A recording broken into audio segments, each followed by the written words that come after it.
What's going on, brother? It's been a while. Well, another drill program is wrapping up. We're always excited about what we're doing. I think the main thing is the markets are terrible. Yeah, there's no bump in the share price. We're not getting any credit for the work we're doing. We're really going to need a discovery to move the needle in this environment, and I get that. I guess the message really that we're trying to impart is, incrementally speaking, we are moving this forward in a positive way. Everything we do is creating more excitement. Don't know the results of this drill program. We probably won't know for a couple of months, but structurally speaking and geologically speaking, we like what we're seeing. So we're very, we're optimistic that things are going to turn out well. But explorations can be a lengthy game, and you just have to be patient. I mean, I look at what the guys at Fission just pulled off, right? They hit a big hole. Azincourt actually owned 10% of that project in 2017. We gave it up because it was only 10%, and it was a terrible bear market. So applying capital to 10% interest wasn't really a priority for us. So we walked. But here we are in 2023, and they hit a hole there. So I'm not suggesting it's going to take us 7 years to hit a hole at East Preston. Hopefully a lot sooner than that. But cautionary tale, patience can be rewarded, and patience is required. So that's my message. Well, you're doing the drilling, which is half the battle. Oh. For exploration companies that are raising money on House Street, they don't always do that. No. And I'll tell you what the other side of this is, and everybody should be acutely aware. You know that loaf of bread that now costs you twice as much as it did 6 to 8 to 10 months ago, and that everything else you do is costing more. Guess what? Drilling is costing a lot more. I imagine. Not just drilling, but every service that goes into it, the fuel deliveries, the road builds, you name it. Every piece of equipment we use is more. Every charge that we're used to is more. So the result is going to be less meterage than we would have gotten for the same amount of money. So a $4.5 million drill program is going to get us, in that little over 3,000 meters. Whereas 2 years ago it would have got us 5,000 to 6,000. And we were still optimistic going into this program that we were going to be able to get it done. But all of a sudden you're starting to look at the invoices and you're like, yeah, inflation, hello. So right. Yeah, so we're not immune from that, but it doesn't stop us. We're still well capitalized. We're still going to keep pushing forward, and we're excited. It's as you say, a tough time out there. The companies that we follow in the uranium space, yourself, Standard, Sky Harbor, everyone's out there doing the work. Everyone's plunging holes into the ground. I know that John Bay over at Standard is freezing his ass off, actually standing there at the spot where the drills are going in. So you guys are all doing everything you can possibly do to progress things forward. Yeah. And yet the market doesn't seem to have a cent to share with you. No. And again, you and I have had this conversation numerous times, and I'm a huge proponent of what I feel is the biggest single factor in the markets, and that's sentiment. Sentiment makes geniuses out of dunces, for lack of a better term. Right. Sentiment makes everybody look good. And when it's there, it's that magic wand where, there's buyers and bidders and action and liquidity, and everything's happening because there's so much freed up, capital's freed up, everyone's bullish, and there's this behavior. When sentiment isn't available, you're like, I hate to use the old analogy, but it's the same thing. It's your sailboat's not moving without wind. Yeah. And we're stuck. But it doesn't reflect negatively on the asset and the project. It's just it stretches patience with retail investors. It stretches patience with everybody involved, and that's the hard part. I mean, when I say you're doing the drilling, I think sometimes people don't really understand what that means. You've got a $10 million market cap. You've just said you put $4 million into the ground. Yeah. 40% of the value of your organization has gone into this drill program. That's not just work. That's work. It's a serious commitment because yeah. we're committed to the discovery process and not blindly. Everything we're doing is based on the science. It's based on the data that I mean, if the data wasn't pointing us in a certain direction, we wouldn't just blow the capital, which is hard to replace. Yeah. Just to put out news releases that we're drilling. That makes zero sense. Right. We're actually chasing alteration. We're actually chasing a well-known exploration model and the data that we're getting. So, for example, 2022 drill program, we got all this hematite alteration. In fact, 1,700 meters of it. Great sign. You need that. That this year's program was built on chasing that alteration to find the clays. The clays are typically the inner circle of that bullseye. They are closer to the mineralization or a deposit, as the model suggests. So, of course, we start to see clays this year. This is the first time we're starting to see the clays. That's exciting. We want to poke holes because the road to wherever we're going, nirvana, is through discovery. And so we owe it to everybody who's a shareholder of the company to say, hey, we are active. We're not going to sit back. Now, having said that, we're going to see where we are in the year ahead. Where's the access to capital? Because listen, we could probably access capital, Sure. but it's going to be dilutive, which is what we did from 2017 to 2021. Dilutive financings to get to where we needed to get to. But that's the nature of the game. We don't control the share price. We don't control when people want to sell and when people don't want to buy. We're held hostage by that to a certain degree. So what do? Do we sit back, let the market recover a little bit, or do we continue to try to push forward so when the market does recover, we have something incredible to speak to or something closer to the discovery to speak to?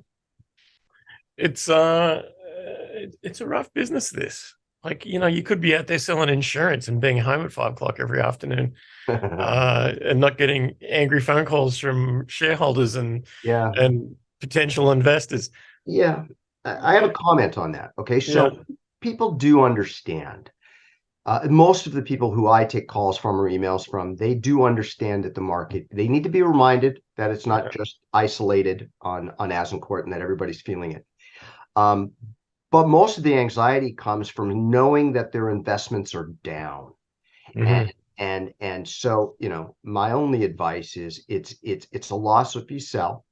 If you can afford to sit and wait, be patient, things will change. Sentiment, go back to August of 2021 when sentiment came in like a tidal wave in Thailand. Like nobody even saw it coming. It just all of a sudden, boom. I was actually in California and I'm every morning I was looking at the markets. And I'm like, something's going on. This looks good. Everybody was up. Everybody in the uranium space was up, and that was just because of sentiment. A lot of it had to do with Sprott and listing, the NASDAQ listing for the fund, and which was ultimately turned down. I think they'll reapply at some point. I don't know, but there was a lot of buzz. Spot had popped up, and suddenly, boom, sentiment. And so that can happen again. I mean, we have recession, we have bank failures in the U.S. I mean, these are trying times. But we're working the asset. We are pushing forward, and we're going to continue to do that. It's on a macro level. Like, what's interesting to me about what's happening in the world right now is we see every week an event that in years previous would have been an economy cratering event, right? Big inflation, coronavirus pandemic, bank run, and yet, the market's down, but the ground hasn't dropped from under us. We've got war happening in Russia and Ukraine. And the economy is like, yeah, that's fine. Yeah. Well, it's big. So it's going to take a lot. And don't get me going on this bank thing. Yeah. Because, that was preventable. But when we don't have these things happening, when things turn around for the good, I can only imagine how things are going to rocket like they a will. coiled spring. Everything points to a commodity run here. One sec, man. It's okay. We can go back. Hello? Are you fucking kidding me? Okay. No, look, at the end of the day, I think we're going to be fine. A commodity market will emerge, typically does in these types of scenarios.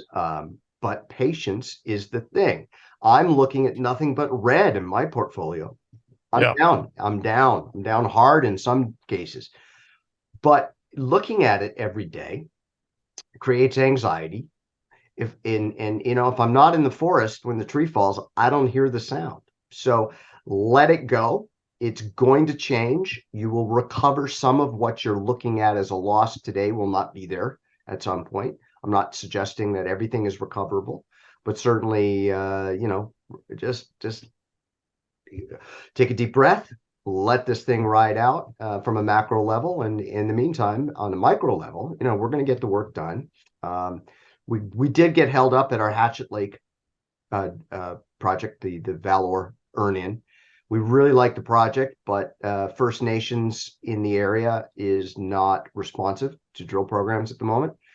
So our hands are tied. We did not know that. It was never presented to us prior to the acquisition or the option agreement that we entered into. So we're sort of trying to figure out our way through that.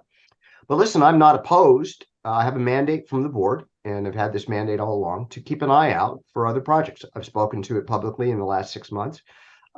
We are always looking. Right now is actually a pretty good time to go shopping. A lot of distressed sales, as you can imagine. And I will remind people that we are an energy company, not necessarily a uranium company. When I got involved, we changed the name from Azincourt Uranium to Azincourt Energy. We picked up a lithium project at the end of 2017 and had quite a good year in 2018. We're not necessarily just looking for uranium. We could expand ourselves back into but listen, the reminders, we're still in our lane if we add lithium. Yeah. We never stepped out of that lane. Our Peruvian projects, which we've now just essentially walked away from, there was lithium prospectivity on those projects. But I don't want to work in Peru. I'd rather work in Canada. We have flow through funds to get to, and super flow now with this critical metals. So we can get work done. It's hard dollars that are hard to find right now. Sure. But at the same time, you've always been somebody who's been, let's say, aggressively stingy with your spending, to a positive. Yeah. Listen, we've spent a lot of money the last 2 years for Azincourt on the marketing side. There's no doubt about it. But I'm a marketer at heart. Everybody who knows me knows that. I'm a huge believer in that part of the process. You got to tell your story. You got to tell your story. And it's, when this space got crowded in 2021, that kind of pushed it even further. So we were in the best market we'd seen in a decade. And we were, spot was its highest point in a decade. We were conducting our largest drill program that we'd ever done on the backs, thanks to the institutional support that we received, which was unprecedented for a pre-discovery driller. So if that is not the criteria to market into and with, I don't know what is. So I've had some people, older school investors, say, you should market after you make the discovery. And I'm the other way. Once you discover the Big Mac, it's too late. You need to have the marketing in place prior to that. Well, I have these conversations with guys sometimes, potential clients, where they point to a client that's spending money on marketing and the share price is down a bit. And they're like, well, it doesn't seem to have done anything for this guy. And my instant response is, oh, you want to see what would have happened to that guy if he wasn't marketing. Right. No, like you need to be front and center. You need people to know who you are. And for them, particularly in the investment business, which is crowded, you need to be on their screens. You need people to know who you are. So when you do have something impactful to say, you have an audience. You and I have spoken to it with the Hollywood analogy, where if pre-marketing didn't work, there would never be trailers, out to promote a movie 6 months before the movie's out. Well, I mean, Coca-Cola doesn't only advertise on sunny days, Right. Again, McDonald's and Coca-Cola are the extremes. And we look at them and they don't, if they shut down all marketing today, they'd still be profitable in the billions. Right. But they continue to do it because it's a crowded space. They've got new products to sell. They've got new people to get to. And that's where we are too. So we did spend a lot of money in the last couple of years. We have scaled it back, and we're in the process of actually scaling it back further, because the residual effect of all that marketing should still be there. We just need a few reminders consistently that, hey, we're still here. We're still Yep. here, but we don't need to, we don't need to monopolize the airwaves like Yeah, sure. sort of did a year and a half ago, right? Well, and look, to me, as I'm a green energy guy, like fossil fuels can pound sand. For me, if I was prime minister, I'd have nuclear power plants dotted across the north of the country, right? Yeah. I understand the hesitation with nuclear energy among some people, but I also point to it and say this is an opportunity Mhm. to provide energy not just to Canada but across North America, Yeah. pennies on the dollar with no carbon emissions. Yeah. Like you're worried that something's going to be a Chernobyl. This isn't 1970s Soviet Union, No. right? To me, it's an inevitability Mhm. that nuclear energy is going to skyrocket, and that we're going to need a whole lot more uranium ready to go, Yeah. and it's going to want to be local. It has to be that, obviously the Russian-Ukrainian conflict has had a huge impact in that regard because, there's a lot of that. There's a lot of uranium coming out of that part of the world that's Mm-hmm. no longer going to be accessible, particularly the U.S. And Canada and anyone in the West. So where are you going to replace that?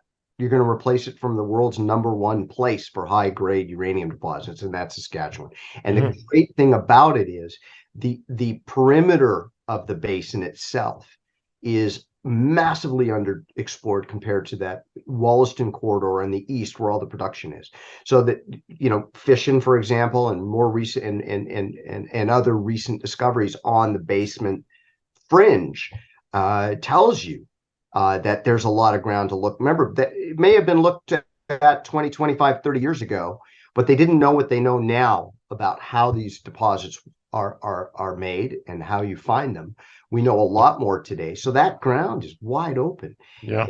And that's a good thing too. I mean, that's the main reason we like that project in the eastern side, that with Valor or Hatchet Lake thing, and it's the main reason we're at East Preston. The holes aren't deep. You don't have to go through the sandstone cover. Your targets are 100 meters or less, or 200 meters or less, and that's that's impactful on budgets. And so for small caps, there's still a lot of open ground that's accessible and economically feasible. And that's what we're in. That's what we're trying to do. And I have no doubt over time that this is going to resolve in the way we want it to resolve. We will get a Mm-hmm. discovery. It'll happen. I can't predict. Okay, so whether it's 3 years or 10 years. Well, the Ouija board isn't telling me, and I'm not going to ask it. So, the lady with the tea leaves, I can do all that stuff, and nobody knows anything. It could happen Yeah. tomorrow. It could happen in 5 years. It could happen in 10 years. We know we have the right rocks. We have the right ground, which is not just saying this looks good. The data that goes into saying that is extensive. Mm-hmm. And that is, there's a lot of things: conductivity, graphite, the bends and the conductors, the clays now, and the hematite. These are all little things you check off on a list. And when you get closer to the bottom of that list, ultimately that list stops at discovery. Right. So we're well down that list. It's just a matter of time that we feel. But I mean, it's one of the problems we have, I think, at East Preston is it's so big. We have so much prospective ground, but that's a good thing and a bad thing. It could increase the timeline to discovery, but it also increases your odds of being successful. And the size potentially of the discovery when it comes down. Yeah, yeah. It's a lot of exploration companies, they live and die on the next raise. You've managed to raise during good times and be sitting on a bit of cash that's taken away that risk, Yeah. leaving it just to a case of, do people still want to find uranium, and do you have any? Like you've said, you've got all the indicators that going down and down and down and down, it should be there. Yeah. And you've got the cash in the bank, and we pretty much know that uranium is not going anywhere. I mean, if someone finds something that's better than uranium at creating energy, then more Not power to happening them. soon. No pun intended. But they found it tomorrow, they'd have to do 10 years of D&D just to get to where, right? R&D just to get to where they want to get to. And the other thing for me is, and this might be just my troglodyte nature, but I kind of think that radioactivity is better out of the environment than in. Small amounts are okay. Right. Yeah, the old famous thing. Yeah, listen, it's easy enough to find that this, as you mentioned, the technology's gotten better and safer. But yeah, we need more supply, and we're not in the business of mining. Okay. So even if we find a big deposit, we're not going to suddenly turn into a miner. There's enough huge market caps in that East Preston neighborhood that we would have a friendly hello, how are you dinner or something. Right. And I think that's kind of where it goes. So to be an explorer, we're always behind the producers. And so when a bull market comes, they take off, then we take off. When a bear market comes, we get hammered first. You can see, if you look at your portfolios, the standards of the world, the Azincourts, the pure explorers are hurting from a share price evaluation perspective. But it's a risky game. But boy, when you hit, there's nothing like it. It's treasure hunting at its finest. Well, that's the thing, is that you're one news release away from potentially not only being able to say, look at what our work has brought us, but also the next thing that happens to you is you get a dozen phone calls from big boys saying, so your market cap looks tasty. Yeah. No, right. And listen, we have those are all good scenarios. We're focused in the now. We want to continue to drill. Let's see what these results turn out to be. Again, like I can't stress enough, we're really pleased with the clays that we're seeing and some of the numbers that are coming out of that, but we really don't know to any great degree what we're going to find until the analysis is done. And I have to stress something. Other companies like to put out, they feel it's important to put out CPS counts. So these are gamma probes. These are radioactivity in the holes. We don't do that. You'll notice we never mention that, and mainly because until you know what the cause of that radioactivity is, it's a little misleading. Now, obviously, the massive counts, that's interesting. You think you're onto something, but we've made a conscious decision not to put out anything misleading that we feel would be misleading, and not that other companies are purposely misleading their shareholders or the market, but we have made a conscious decision not to until we have full analysis done.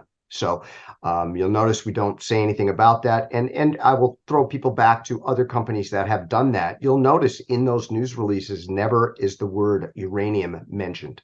They will talk about CPS counts, but nowhere in those news releases will they speak to uranium, because they don't know with uranium content of those, what might be causing those high counts. So that's one thing, because I've had a few people actually contact me and say, well, can you share CPS? I'm like, no. And that's not necessarily me. As you know, I'm a promoter. I would love to get everybody excited.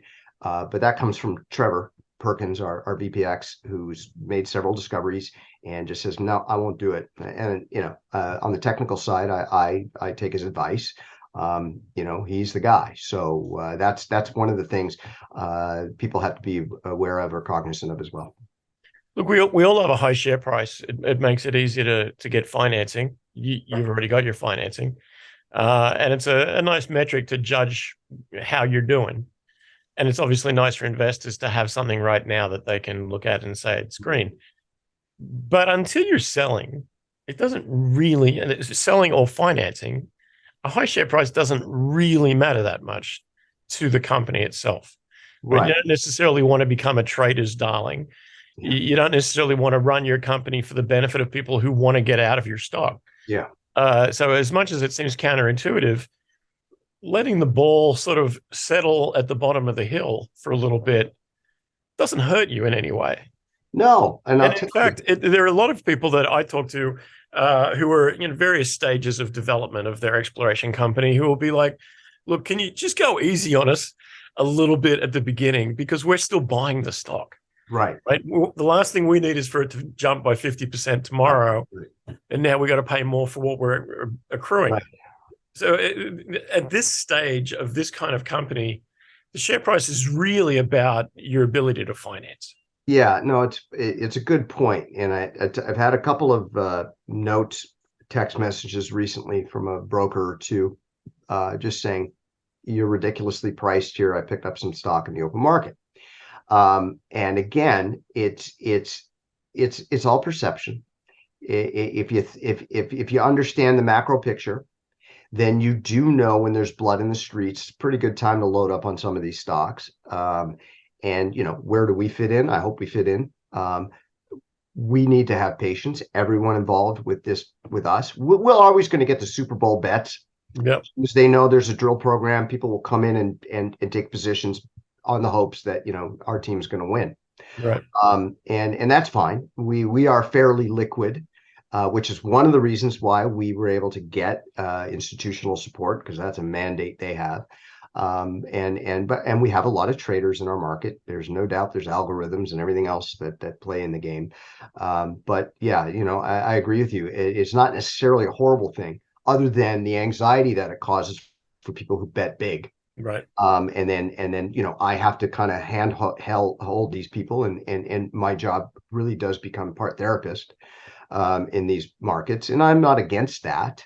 I guess there's some level of positive in the fact that it's not just us in the negative situation. Right, we're all stuck in the elevator. But ultimately, people want their favorite race car to be leading throughout the whole race, but it's really only important that it leads in the last lap. Right. No, I agree. That's well said. Where are we going to be when we've drilled 100 holes? Right. We're only halfway through that. Where are we going to be? And again, I would even say 100 holes doesn't even cover the western side of our property. So that's, again, we could be at this for a long time. I hope not, because unless you find a fountain of youth, I'm not getting any younger, and I would like this to happen sooner rather than later. But I know where we are. I like the data, and I'm a cut and run guy. Yeah. I can tell you right now, if there was nothing to chase at East Preston, we'd be focusing on something else. And that's another issue. Okay. So I want to make this super clear, and I know you'll let me get this out. So if we make an acquisitions, for example, when we entered the option agreement with Valor for Hatchet Lake, we weren't saying we don't like East Preston. What we were saying was there's value in this project. It's available, and it can help us overall over time. It's not replacing East Preston. East Preston is our focus, but we really like that project. If we add another project, we are not doing so because we doubt East Preston. We're doing it because that we have multiple points of lift in the queue, whether project A is a year away or project B is 5 years away. Somewhere in the mix, maybe something's going to get us something in the meantime while we're doing what we do. So one of the problems we have with East Preston is a small drill window. So you're in northern Saskatchewan, you have a 3-4 month window, and then it gets real quiet, and people don't like that downtime. That doesn't help the share price. Although I will remind people, in August of 21, that's kind of during the downtime, late summer. But anyway, so one of the things we thought we'd get with Hatchet Lake is the ability to work in the fall, so ahead of our traditional East Preston drill window. So that would have increased our amount of workable months from 3 or 4 to 6 or 7. So that most of the year is taken up with work programs and news flow. That didn't come to pass because of the First Nations issue at there, which we think is very resolvable. In fact, Standard cut a deal with the same group very recently, and that was that gave us a little bit of positive. We thought we could get the same thing done, and we will. But one of the reasons why we want to add another project that will give us a May, June, July, August, September work window that happens while outside of that East Preston window. So there's more news flow, there's more ability for the stock to move, sure, more opportunity for gains outside of that restrictive window that we work in. Well, look, I think it's you're one of these guys that I've known for a long time in this business, and sometimes you meet guys that if you don't see them for 3 months, when you see them the next time, they've got a new deal. And 3 months later, they've got a new deal. Yeah. And, you over the years, I've known you to have two. And each of those you've thrown yourself into head first without a helmet. And through some of the worst times, far worse times than this, Yeah. have stuck to your guns, Mhm. kept pedaling forward, and moved these things to a place where you've been able to look people in the eye and say, I did what I said I was going to do. Yeah, it's challenging, but thank you for recognizing that. And I have to correct you. I'm involved with more than two deals. Well, two that you've like sort of fronted. Yeah. Well, I'm doing some other ones with partners and other things, and that is, for various reasons. Some I'm more invested in than others, but people want to work with me, and people say, well, how do you have the bandwidth to work on 6 or 7 deals simultaneously? Actually, it's not that bad. You have multiple clients, lawyers have multiple clients, accountants have multiple clients. Everybody deals in that. I don't do everything. I don't take the garbage out. I don't do everything for every company. We have support in every company. And I do work a 60-hour week, sometimes more. I'm a workaholic. I'm a busy brain. I've got to do it. I'll do it when I'm on vacation. I do it, I'll reply to emails at 9 o'clock on a Sunday night. But when you get a win, it all comes good. It's all Yeah, worthwhile. I like what I do. I like the Yeah. action, even in bad markets. I mean, I don't love all the shitty calls that we get, pardon my but at the same time, I know what I'm in. I accept that. It's part of what I do. But yeah, I mean, we're a couple deals are getting hammered at the moment, but we're active behind the scenes. We have fixes. We're making plans. We're working our way through the down. Sometimes things, are out of your control. But Azincourt has been front and center for years. It's definitely probably my main gig. And I'm excited about it. I saw what happened in 2010, 11, 12 for the run in uranium, and I vowed that I'd love to get involved. And when the opportunity came in 2017 to become CEO, I jumped. And I'm happy I'm here. I would have hoped that between 2017 and 2023 we would have had big discovery, but again, this is the nature of It's it. a big property, man. Yeah, you got it.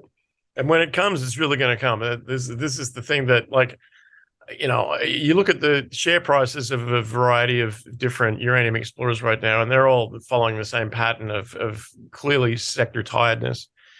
But nobody's saying I'm out unless they have to, right? Everybody is like, yeah, I know it is what it is, but You make adjustments. because we know that there's a much bigger picture there that is being worked towards, and whether it takes 6 months, 6 weeks, or 6 years, when the tide turns, it's going to turn with ferocity. It's just not going to be a little thing. Right. I mean, look, if you remember 2011, 12, if they can with this internet thing, they might be able to go back and actually look at what some of those evaluations did when spot went to 75. Go back even further to 2007, 8 when we had $120 spot.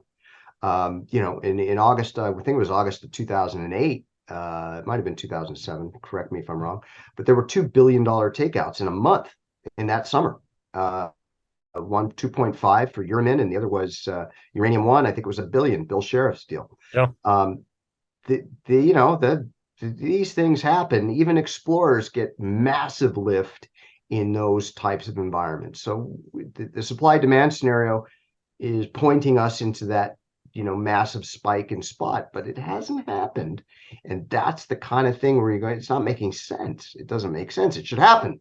So we have to be patient because eventually it's got to happen. And when it does happen, you want to be sitting there already in. You don't want to be trying to chase. Right. Because we know how that works on House Street. Right. 2 weeks from now, a spot goes up to $100. The next week there's 100 additional uranium coming. Right. Well, you're an OG. You've been here for a while. Yeah, we're a real uranium company. And that's one of the things when people say, man, you had 500 million shares out. Yes, we're an actual uranium explorer that survived a 10-year bear. So, right. That's how you do that. It's not easy, but we did it. Well, I'll tell you this, like every time I go and make a couple of trades, if I've got a spare 500 or 1,000 sitting around in the bottom of the cash, You're one of the deals that I say, yeah, let's just add a few more pieces while you're down at this space, because it just doesn't make sense. A No, it $10 doesn't. million market cap with a $4 million drill program and still cash left in the bank and other properties. Yeah. Like, It doesn't make sense, but we don't get recognized in this environment because there's no one to do the recognizing. So until the day you do, and then suddenly people are like, oh, how did this become the next Great right, Bear? Jeez. right. Exactly. I mean, yeah, my Great Bear story is I sold it at 60 cents because I got tired. They were in my building, a couple of the guys, and that was a dumb move. But again, we learned. 36 cents. Yeah. There you go. I Well, thought I was doing well at the time. yeah, no. Well, you do. You take your gains where we get them. Yeah. But look. Again, as you pointed out, we're active. We're not going to be inactive. We're cutting our costs. We're not going to spend as much on marketing. You're one of the very few deals that we cut because I like you, and we hadn't been on for months. So I thought, let's get back. And it's the biggest thing is the old time investors. Anyone who's been around through different cycles will tell you the same thing. You just got to ride it out. There's nothing you can do, no matter how many times you call the CEO or send emails to the IR person, that's going to change anything. You just have to sit back and let the markets do what they do. And hopefully, that bank failure came at a terrible time. Yeah. Spooked a lot of people. But these things tend to recede quicker as well now than they ever did. So give it a few weeks. Or not even a few weeks. Like, honestly, you see the word bank run in history books and you're like, well, this is, and then the depression began, Yeah. Now you see it and it's like, well, it's a Tuesday. People threw their money at crypto that went up 20% and they put it back into whatever the hell else. Yeah. Brother, I appreciate the guys that are there for the long fight and that can stand behind the work that's been done and the promises that they've delivered on. And you're one of those few guys. So I'm always happy to help you guys get seen by more people. Awesome. Anyone who wants to buy cheap shares of a company that is well undervalued, AAZ is the ticker symbol. And, I've been calling you, Standard, and Sky Harbor the Equity Guru Uranium Super Friends, because I think the three of you are all in that same place. Yeah. Of just really good properties with really high upside, very serious people running the show, decent amount of cash behind you that's being put into the ground. And if anyone drove by, the ice pack to see if any work was actually being done, you guys are the ones standing there making sure the holes go in the ground at the right place. Yeah. So, I think you're in a whole different basket than the resource sector, because to me, the resource sector is largely guys that are flying helicopters over things and then going and playing golf. You ain't that. Yeah, no, I know of a few companies right now that are in the same space we are that are it's the least amount of work possible. It's to put out a couple of news releases and hope for the best. Yeah. Well, keep being the opposite, man. Yeah, I love it. Thank you, Chris. Appreciate it. All right. We'll talk again soon. Cheers.